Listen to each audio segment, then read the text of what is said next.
Shalom, selamat malam, saudara terkasih. Kita berjumpa kembali di dalam persekutuan doa Jumat pada malam hari ini, masih melalui media online. Ya, mari sebelum kita bersama-sama membaca, merenungkan firman Tuhan, dan juga memuji Tuhan, kita akan bersama-sama berdoa. Mari kita berdoa. Bapa, makasih, kami sungguh bersyukur ya Tuhan, pada kesempatan malam yang indah ini kami boleh bersama-sama bertemu kembali di dalam persekutuan doa Jumat Bajeng Buka Payung. Ya Tuhan, kami bersyukur walaupun masih melalui media online, tetapi kami bersama-sama Kau berikan kekuatan, Kau berikan kesehatan, dan kami Kau berikan kesempatan untuk bersama-sama mengikuti persekutuan ini.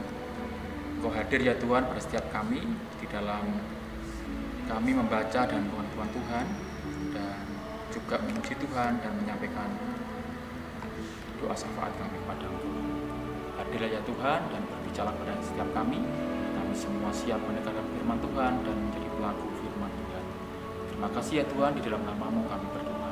Amin. Ya, Bapak Ibu yang terkasih, tema yang akan kita gumulkan bersama pada malam hari ini adalah karena bagiku hidup adalah Kristus dan mati adalah keuntungan. Ya, kita akan mendasarinya di dalam Filipi pasal yang pertama, ayat yang ke-12 sampai ke-26. Filipi pasal yang pertama, ayat 12 sampai 26.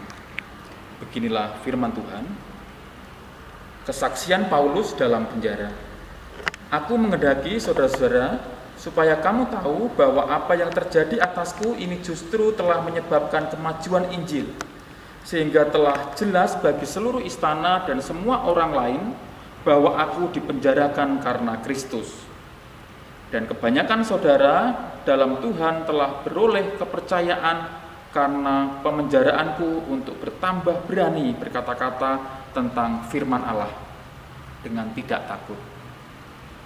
Ada orang yang memberitakan Kristus karena dengki dan perselisihan, tetapi ada pula yang memberitakannya dengan maksud baik.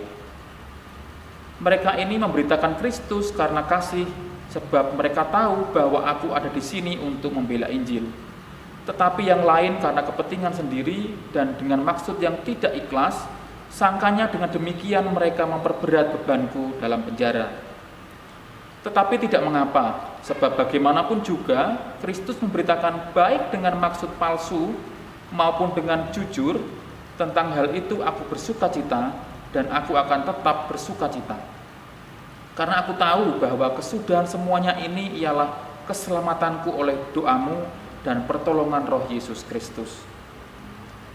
Sebab yang sangat kurindukan dan kuharapkan ialah bahwa aku dalam segala hal tidak akan beroleh malu, melainkan seperti sedia kala, demikian pun sekarang, Kristus dengan nyata dimuliakan di dalam tubuhku, baik oleh hidupku maupun oleh matiku. Karena bagiku hidup adalah Kristus dan mati adalah keuntungan. Tetapi jika aku harus hidup di dunia ini, itu berarti bagiku bekerja memberi buah. Jadi mana yang harus kupilih? Aku tidak tahu. Aku didesak dari dua pihak. Aku ingin pergi dan diam bersama-sama dengan Kristus, itu memang jauh lebih baik. Tetapi lebih perlu untuk tinggal di dunia ini karena kamu. Dan dalam keyakinan ini taulah aku akan tinggal dan akan bersama-sama lagi dengan kamu, sekalian supaya kamu makin maju dan bersukacita dalam iman, sehingga kemegahanmu dalam Kristus Yesus makin bertambah karena aku, apabila aku kembali kepada kamu. Ya, demikian jauh pembacaan firman Tuhan. Sungguh berbahagia karena kita boleh mendengarkan dan menjadi pelaku-pelaku firman Tuhan. Ya, Bapak Ibu, sesungguhnya surat ini adalah sebuah pesan, ya, pesan yang luar biasa, ya, pesan yang indah kepada jemaat Filipi. Ya, walaupun saat itu kondisi Paulus sedang tidak baik, ya. Paulus di dalam penjara.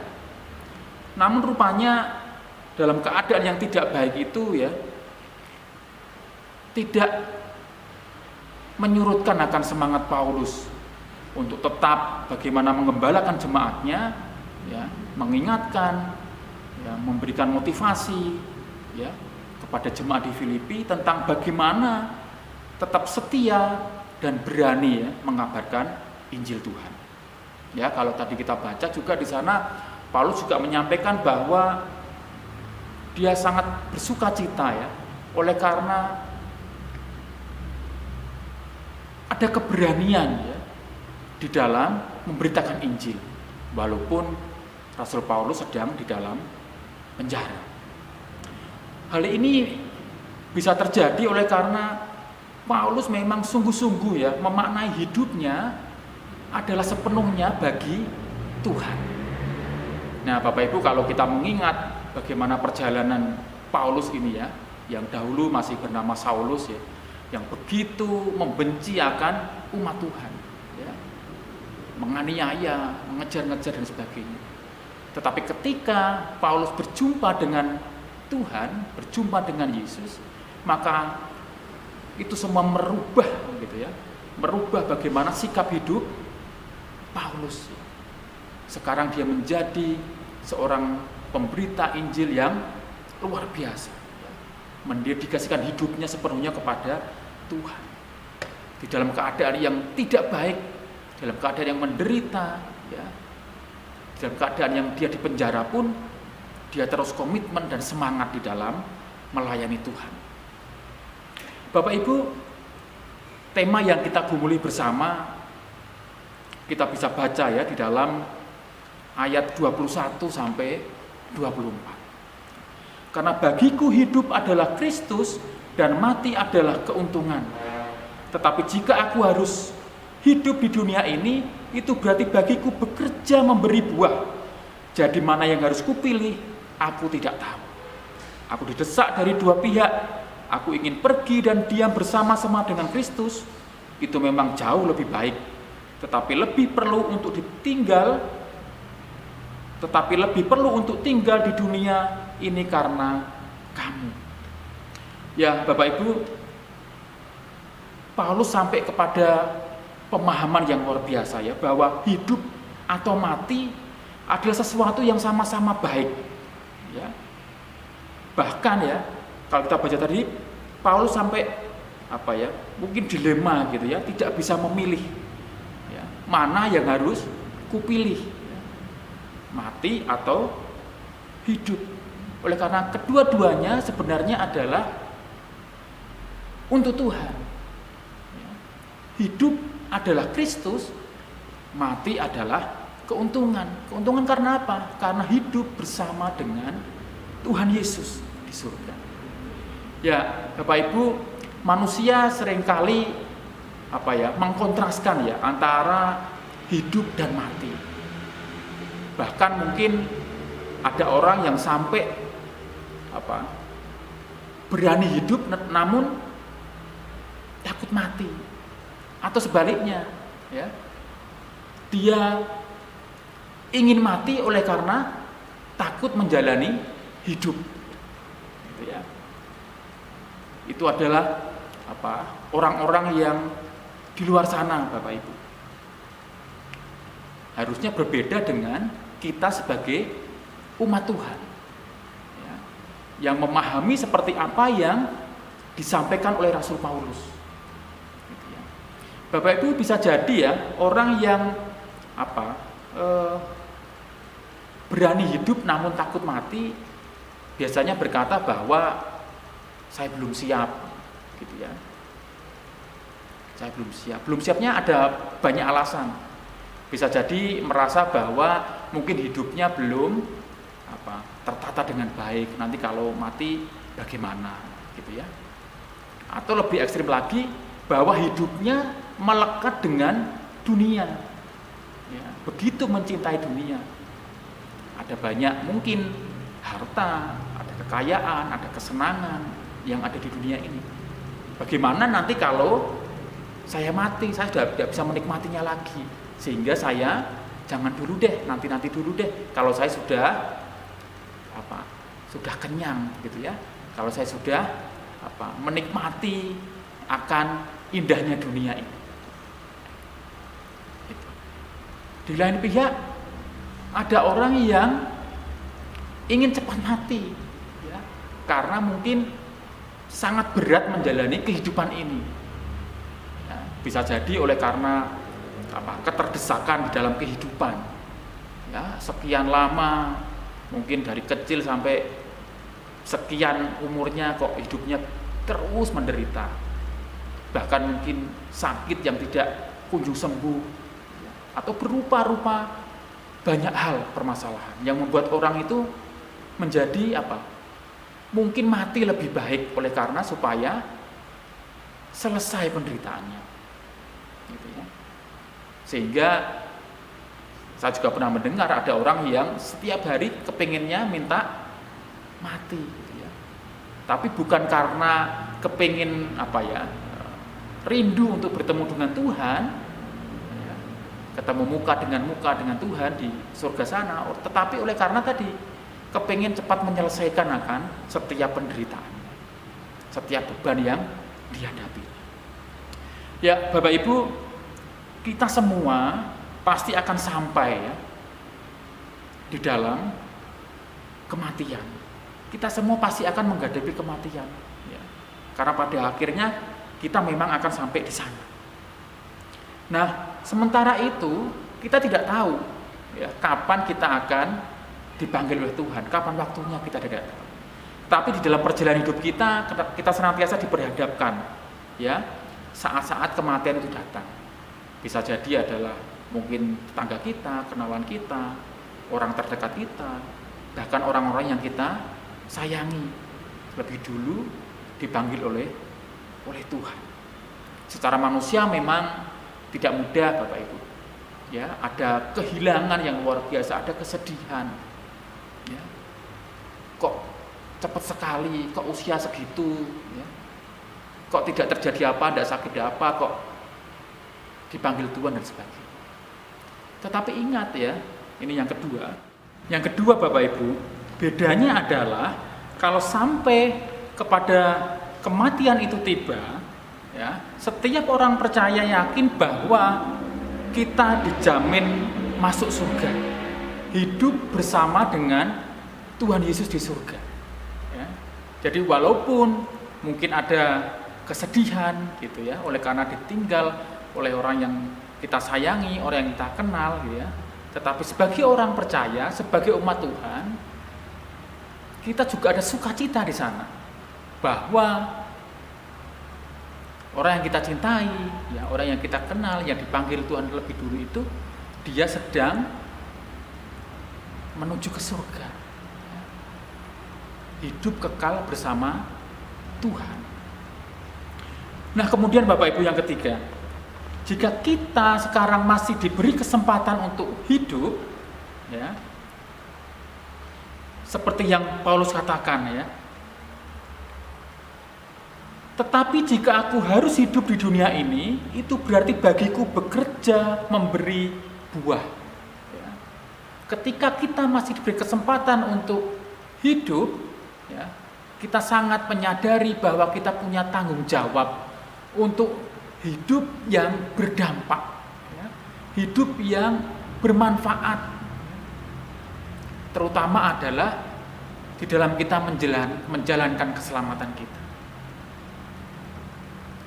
Kita punya tanggung jawab di sana untuk hidup terus, hidup seperti yang Tuhan mau. Ya, Bapak Ibu, bagaimana kita menjalani kehidupan kita, bagaimana kita harus memiliki hidup yang berdampak bagi orang lain, itu menyangkut keseluruhan kehidupan kita. Bagaimana kita bekerja dengan tekun, kita boleh mengembangkan akan talenta yang Tuhan berikan kepada kita, mengembangkan diri kita masing-masing dengan baik. Dan itu semua kita lakukan hanya untuk kemuliaan nama Tuhan. Kita boleh hidup saling melayani, baik melayani di dalam kehidupan kita berjemaat, atau kehidupan kita bermasyarakat. Sebagai anak-anak Tuhan, kita punya tanggung jawab untuk hidup sesuai dengan firman Tuhan. Di dalam keadaan yang sesulit apapun, ya, dalam keadaan yang mungkin secara manusia tidak menyenangkan, tetapi kita tahu ya bahwa hidup ini adalah Kristus. Artinya kita hidup meneladani apa yang Tuhan sudah kerjakan. Memang tidak mudah, Bapak Ibu. Tetapi itu harus kita lakukan. Sehingga kehidupan kita berkenan di hati Tuhan. Sehingga hidup ataupun mati, itu kedua-duanya adalah sama baiknya. Di sana ada sukacita. Oleh keduanya semuanya bermuara hanya untuk Tuhan. Selamat menjalani kehidupan kita masing-masing dengan penuh sukacita, karena bagiku hidup adalah Kristus dan mati adalah keuntungan. Amin. Ya, mari Bapak Ibu, saya mengajak kita bersama-sama memuji Tuhan. Satu hal telah kuminta.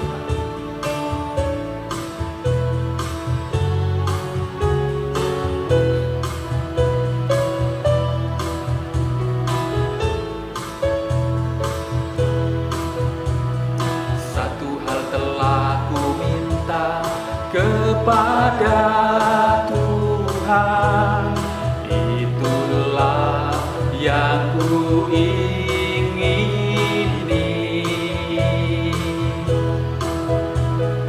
Diam di rumah Tuhan seumur hidupku, menyaksikan kemurahan Tuhan dan menikmati kasih-Nya dan menikmati kuasa-Nya dan menikmati baik-Nya dan menikmati firman-Nya. Satu hal telah kuminta, satu hal telah kuminta kepada Tuhan, itulah yang kuingini.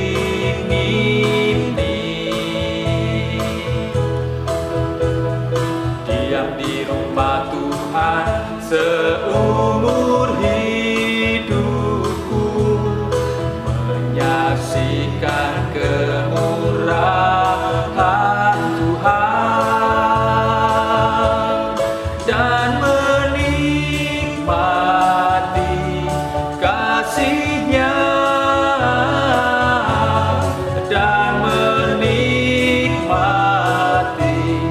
kuasa-Nya dan menikmati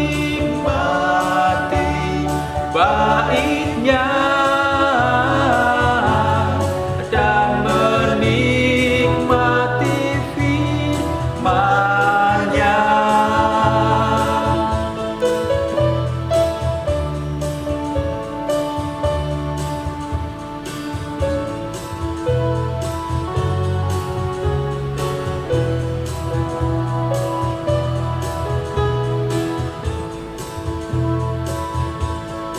Dan menikmati kasih-Nya dan menikmati kuasa-Nya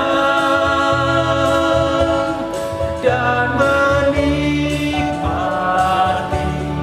baik-Nya dan menikmati firman-Nya.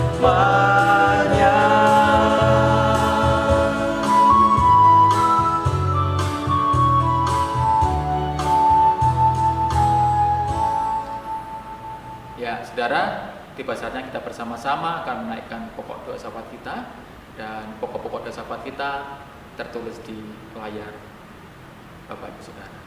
Silakan berdoa.